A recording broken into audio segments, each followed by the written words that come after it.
There's a myth in the Western of the reluctant hero, the man who's only driven to action, by necessity, not by any sort of feral need. And he's the classic reluctant hero, which is a staple of American cinema.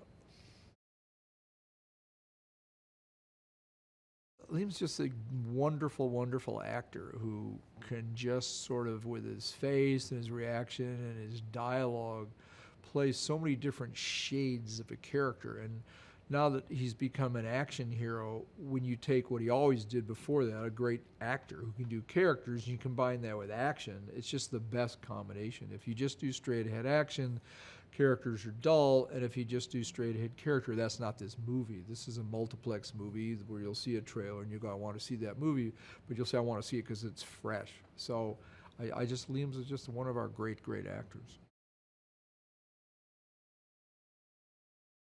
Well, it had to be all fresh. The whole thing was we were not remaking the original, we were adapting it. So you would call it an adaptation, not a remake, because as I said, it's pretty much an original vision in terms of the characters, what's at stake, the settings. So they had to basically come over as Europeans with a fresh eye on what the American experience is, and that they really did that.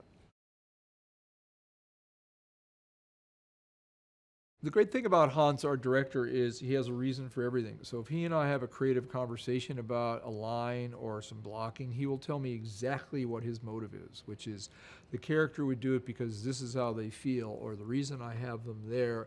And there's a scene in the movie at a funeral where Liam moves away from his wife to tell you how distraught he is, and it's very subtle, but it's clearly directed. So he because he's done a lot of stuff, he understands that everything needs to be a reason, and then his reason is never to do the obvious thing. It's always to do the emotionally correct thing, but not the obvious thing.